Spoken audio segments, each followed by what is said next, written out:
ನಮಸ್ಕಾರ, good evening. ತಮ್ಮೆಲ್ರಿಗೂ Basava ಆಕ್ಯೂ ಅಕಾಡೆಮಿಗೆ ಸ್ವಾಗತ. ತುಂಬ ಜನ ಲೇಡೀಸು ಆಫ್ಟರ್ ಡೆಲಿವರಿ ಆದಮೇಲೆ ಮಸಲ್ ಸ್ಲ್ಯಾಗಿಂಗ್ ಆಗುತ್ತೆ, ಮಸಲ್ ಲೂಸ್ ಆಗುತ್ತೆ, ಹೊಟ್ಟೆ ಲೂಸ್ ಆಗುತ್ತೆ, ಕೆಲವರಿಗೆ ಆ್ಯನಲ್ ಪ್ರೊಲ್ಯಾಪ್ಸ್ ಆಗುತ್ತೆ, ಇನ್ನು ಕೆಲವರಿಗೆ ಪೇನ್ ಆಗುತ್ತೆ.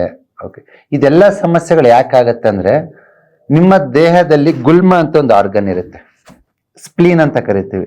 ಸ್ಪ್ಲೀನ್ ಕೆಲಸ ಏನಪ್ಪ ಅಂದರೆ ಹಿಡ್ದಿಟ್ಕೊಳೋದು, ಹೋಲ್ಡ್ ಮಾಡೋದು. ಸೊ ಇದು 9 ತಿಂಗಳು ಮಗುವನ್ನು ಹೋಲ್ಡ್ ಮಾಡಿರುತ್ತೆ. ಯಾವಾಗ ಡೆಲಿವರಿ ಆಗುತ್ತೋ ಅದರದ್ದು ಎನರ್ಜಿ ಕಡಿಮೆ ಆಗುತ್ತೆ.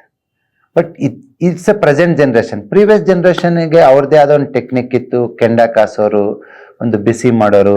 ಬಟ್ ಈಗಿನ ಇದರಲ್ಲಿ ಅದೆಲ್ಲ ಏನೂ ಇಲ್ಲ. ಸೊ ತುಂಬ ಜನ ನನಗೆ ಕಂಪ್ಲೇಂಟ್ಸ್ ಬರೋದು ಆಫ್ಟರ್ ಡೆಲಿವರಿ ಪೈಲ್ಸ್ ಆಗಿದೆ ಅಂತ ಬರ್ತಾರೆ, ಮತ್ತು ಆ್ಯನಲ್ ಪ್ರೊಲ್ಯಾಪ್ಸ್ ಅಂತ ಬರ್ತಾರೆ. ಇವರೆಲ್ರಿಗೂ ಒಂದು ಸಿಂಪಲ್ ಒಂದು best colour therapy solution is yellow and sky blue. So yellow and sky blue ಬಲಗಡೆ ಕಿರುಬೆರಳು ಮಧ್ಯದ ಜಾಯಿಂಟಿಗೆ ಹಾಕಿದಾಗ ಈ ಥರ ಫಸ್ಟ್ ಯೆಲ್ಲೋ ಹಾಕಬೇಕು.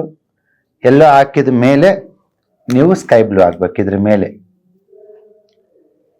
ಇದನ್ನ ನೀವು ಡೈಲಿ ಹಾಕಿ ಒಂದು 3 ವೀಕ್ಸ್ ಆಗ್ಬಿಟ್ಟು 4 to 5 hours ಬಿಟ್ಟು ಅಳಿಸಿ. ಈ ಕಲರ್ ಕಾಂಬಿನೇಷನ್ ಏನ್ ಮಾಡುತ್ತೆ ಅಂದ್ರೆ ನಿಮ್ಮ ಮಸಲ್ಸ್ನ ಸ್ಟ್ರೆಂಥನ್ ಮಾಡುತ್ತೆ.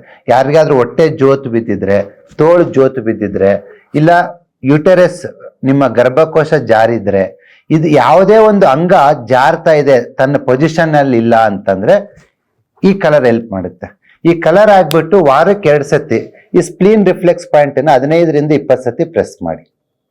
ವಾರಕ್ಕೆ 2 ಸರಿ, ಅದು 15ರಿಂದ 20 ಸತಿ ಮಾತ್ರ, ಅದು 3 ವಾರ ಮಾತ್ರ.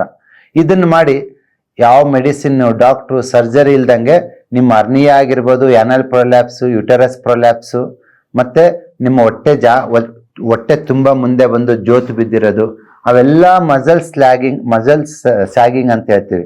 ಈ ಮಸಲ್ ಜೋತು ಬಿದ್ದಿರೋ ಇಶ್ಯೂಸ್ ಎಲ್ಲ ಕ್ಲಿಯರ್ ಆಗುತ್ತೆ. Thank you very much.